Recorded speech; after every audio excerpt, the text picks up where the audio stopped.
Hello বন্ধুরা, educational purpose YouTube চ্যানেলে তোমাদের সবাইকে জানাই স্বাগত। ইংলিশের এই ক্লাসে ওয়ান ওয়ার্ড সাবস্টিটিউশনের হিউম্যান ক্যারেক্টার নিয়ে থাকছে আজকের এই টপিকটি। মানুষের যে ক্যারেক্টার তার উপর ভিত্তি করে মানুষকে বিভিন্ন নামে আমরা জেনে থাকি। তো তারই যে ওয়ান ওয়ার্ড সাবস্টিটিউশন সেই সম্পর্কে এবং সেই ওয়ার্ড সম্পর্কে আমরা আজ জানতে চলেছি। চলো আর দেরি না করে ভিডিওটি শুরু করা যাক। দেখো, হিউম্যান ক্যারেক্টারের প্রথমে আছে ওয়ান হু লাভস ম্যানকাইন্ড। অর্থাৎ আমরা এখানে বলতে পারি যে পরোপকারী বা বিশ্বপ্রেমিক, তাকে বলা হয় ফিলান্থ্রপিস্ট। এরপর আছে ওয়ান হু এট হিউম্যান ফ্লেশ, অর্থাৎ যে মানুষের মাংস খায়, অর্থাৎ নরখাদক বলা যেতে পারে, সেটাকে বলা হয় ক্যানিবেল।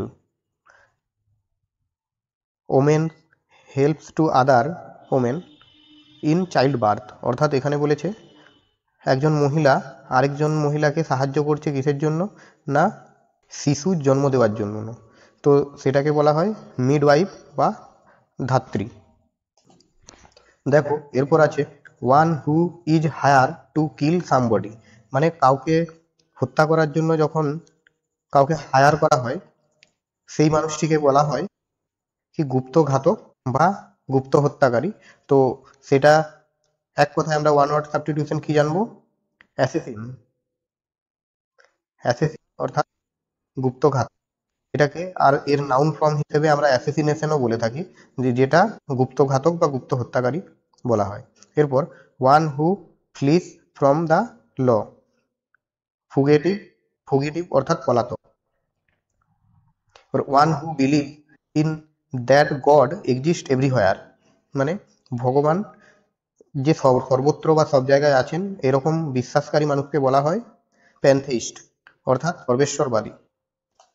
দেখো, এরপর আসি one who is very talkative, অর্থাৎ অতিভাষী, সেটাকে আমরা বলতে পারি garrulous. A person having the same name as another, অর্থাৎ একই নাম বিশিষ্ট ব্যক্তি। Namesake one who is always dissatisfy, মানে যে সবসময় অসন্তুষ্ট থাকে, সেটা হলো ম্যালকন্টেন্ট বা মালকন্টেন্ট। এরপর আছে one who is extremely desirous for getting money, অর্থাৎ অর্থলোভী ব্যক্তি, যাকে বলা হয় অ্যাভারিসিয়াস। এবার ওয়ান হু কালেক্ট স্ট্যাম্প, অর্থাৎ ডাকটিকিট সংগ্রহকারী, যাকে বলা হয় ফিলাটেলিস্ট। এরপর ওয়ান হু চিট আদার্স, মানে যে অন্যকে ধোকা দেয়, অর্থাৎ ধোকাবাজ লোক, তাকে বলা হয় হামবাগ। এরপর আছে a person who always think or speak too much of himself, অর্থাৎ স্বার্থপর ব্যক্তি, ইগোইস্ট আমরা বলতে পারি, বা এদেরকে ইগোইস্ট, স্বার্থপর ব্যক্তিদেরকে কি বলা হয়, ইগোইস্ট। এবার one who travels in space, এটা তো আমরা সবাই জানি, এদের অ্যাস্ট্রোনট বলা হয়। এবার a person with a special appreciation for beauty, এদেরকে বলা হয় সুন্দরের পূজারী বা স্ট্রিট। দেখো, এই চ্যানেলে তোমরা এর আগে ওয়ান ওয়ার্ড সাবস্টিটিউশন নিয়ে কিছু ক্লাস হয়ে গেছে, তো সেইগুলো যদি দেখতে চাও তাহলে আই বাটনে ক্লিক করে সেই ক্লাসগুলি দেখতে পাবে। এরপর আছে ওয়ান হু নো মেনি সাবজেক্ট, যে মানে যার অনেক সাবজেক্ট বা অনেক বিষয়ে জ্ঞান আছে তাকে আমরা কি বলবো, পলিম্যাথ। এবার one who is not sure of god, যে ভগবান আছে কি নেই সেটা নিয়ে তার সিওরিটি নেই, অর্থাৎ অজ্ঞান ব্যক্তি, তাদেরকে আমরা বলবো অ্যাগনস্টিক। এরপর one who has no money, যার কাছে টাকা পয়সা, খুব দরিদ্র বা নিঃস্ব ব্যক্তি, তাদের আমরা বলবো, দেখো স্পেলিং গুলো কিন্তু সবাই দেখবে, এটা এই নিঃস্ব ব্যক্তিকে আমরা কি বলবো, পপার। ঠিক আছে, উচ্চারণটা PAUPER লেখা থাকা সত্ত্বেও উচ্চারণটা হবে পপার। এরপর ওয়ান হু ইজিলি ফুলড, অর্থাৎ যাকে সহজে বোকা বানানো যায়, ভোলা ভালা ব্যক্তি বা অতি সরল ব্যক্তি, তাদেরকে কি বলা হবে, গালিবেল। দেখো সবাই, এরপর আছে one who looks on the bright side of things, অর্থাৎ আশাবাদী, মানে যে সব সময় যে কোনো কিছুর উজ্জ্বল দিকটাই দেখে তাদেরকে আমরা আশাবাদী বলি। সেই আশাবাদী ওকে ওয়ান ওয়ার্ড সাবস্টিটিউশনে বলা হয় অপটিমিস্ট। এরপর one who lends money with high interest, মানে যে আহ, টাকা ধার দেয় কিসের মাধ্যমে না, আহ, অনেক বেশি ইন্টারেস্টের মাধ্যমে, তাদেরকে আমরা কি বলি, ইউজেরার, অর্থাৎ সুদখোর। A partner in a crime, মানে যে দুষ্কর্মের সাথে যুক্ত বা ক্রাইমের সাথে যে পার্টনার যুক্ত, তাদেরকে আমরা বা সেই হিউম্যান ক্যারেক্টারকে আমরা কি বলবো, অ্যাকমপ্লিস। এরপর ওয়ান এট টু মাচ, যে খুব বেশি খায় বা তাদেরকে আমরা কি বলি, পেটুক লোক বলি। সেই পেটুক লোকের ওয়ান ওয়ার্ড সাবস্টিটিউশন হলো গ্লুটন।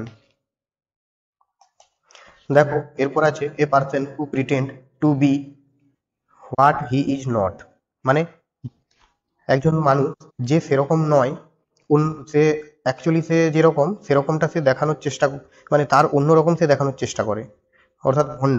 তাদেরকে আমরা কি বলি না, ইম্পোস্টর। এরপর one who has narrow religious view, অর্থাৎ ধর্মান্ধ, সেটা হলো বিকট। দ্য রিসিপেন্ট অফ বেনিফিট, অর্থাৎ লাভবান ব্যক্তিকে আমরা কি বলি, বেনিফিশিয়ারি। আর one who is habitually silent, অর্থাৎ যে চুপ থাকতে ভালোবাসে বা কম কথা বলে, হ্যাঁ, অর্থাৎ স্বল্পভাষী, তাদের আমরা কি বলি, রেটিসেন্ট। দেখো এগুলো কিন্তু আমি যে কটা করাচ্ছি সেগুলো কিন্তু যে কোনো এক্সামের জন্য ভেরি ভেরি ইম্পর্টেন্ট। তো এগুলো বারবার এক্সামে এসেছে, এগুলোকে কোনোভাবেই কিন্তু অবহেলা করা উচিত নয়, কারণ এখন যে কোনো পরীক্ষা ওয়ান ওয়ার্ড সাবস্টিটিউশন আর ইংলিশ, অ্যাকচুয়ালি ইংলিশ ছাড়া কিন্তু যে কোনো পরীক্ষায় পাস করা এখন খুব মুশকিল। যে তোমরা যদি ভাবো যে ইংলিশটাকে আমরা ছেড়ে বেরিয়ে যেতে পারবো, তাহলে ভুল ভাববে। আর তার মধ্যে প্রত্যেকটা টপিকই কিন্তু খুব গুরুত্বপূর্ণ, আর এগুলো দু চারবার করে যদি দেখো আর খাতায় নোট করে নাও তাহলে অবশ্যই মনে থাকবে। দেখো এরপর one who believe in god, অর্থাৎ যে ভগবানে বিশ্বাস করে সে হলো থিস্ট, অর্থাৎ আস্তিক। আর one who does not believe in god, অর্থাৎ ভগবানে যে বিশ্বাস করে না সে হলো অ্যাথিস্ট, অর্থাৎ নাস্তিক। এগুলো দুটো আমরা জানি সবাই। এরপর আছে দেখো one who is Abel to use both hand alike, অর্থাৎ যে দুটো হাত একসাথে ব্যবহার করতে পারে তাকে বলা হয় অ্যাম্বিডেক্ট্রাস। এটা কিন্তু বারবার পরীক্ষায় এসেছে, এটা ভিভিআই, যে যে দুটো হাত একসাথে ব্যবহার করতে পারে, বোথ হ্যান্ড ইউজ, মানে able to use both hand alike, ambidextrous. এরপর one who talk in one sleep, অর্থাৎ নিদ্রা অবস্থায় বা ঘুমন্ত অবস্থায় যে কথা বলে তাকে আমরা কি বলি, সোমনিলোকুইস্ট। দেখো এরপর আছে one who thinks only of welfare of women, সেটা হলো কি ফেমিনিস্ট, অর্থাৎ নারীবাদী। এরপর one who is more interested in himself, অর্থাৎ মানে যে মনের কথা মনে রাখতে ভালোবাসে তাদেরকে আমরা কি বলি, ইন্ট্রোভার্ট। এরপর one who sacrifice his life for country, অর্থাৎ দেশের জন্য যারা তাদের জীবন স্যাক্রিফাইস করে তাদেরকে আমরা শহীদ বলি, আর শহীদকে বলে কি, মার্টার। দেখো এরপর আছে one who is citizen of the world, অর্থাৎ যে নিজেকে বিশ্ববাসী হিসেবে তুলনা করে তাকে বলা হয় কি, কসমোপলিটান। এরপর one who abstain from alcohol, অর্থাৎ যে মদ্যপানের বিরোধী তাকে বলা হয় টিটোটেলার।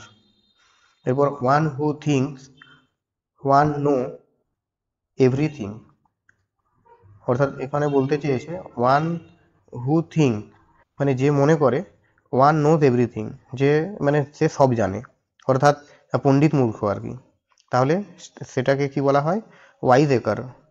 এরপর ওয়ান হু লাভস বুক, অর্থাৎ যে বই ভালোবাসে, অর্থাৎ বই প্রেমী, তাদেরকে তো আমরা জানি, এর আগে পড়েছি আগের ক্লাসে, বিবলিওফিলি।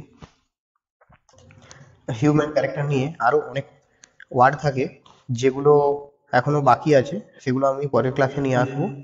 এবং ভিডিওটি যদি ভালো লেগে থাকে তাহলে সবাই চ্যানেলটিকে সাবস্ক্রাইব করুন এবং পরবর্তী ভিডিওর আপডেট পেতে বেল আইকন প্রেস করতে অবশ্যই ভুলবেন না। এছাড়াও এই চ্যানেলে স্ট্র্যাটেজিকের ক্লাস এবং আরও অন্যান্য কম্পিটিটিভ এক্সামের ক্লাস হচ্ছে, তোমরা এই চ্যানেলের সঙ্গে যুক্ত হতে পারো, তোমাদের অনেক হেল্পফুল হবে। আজ এখানেই ভিডিওটি শেষ করলাম। Thanks for watching.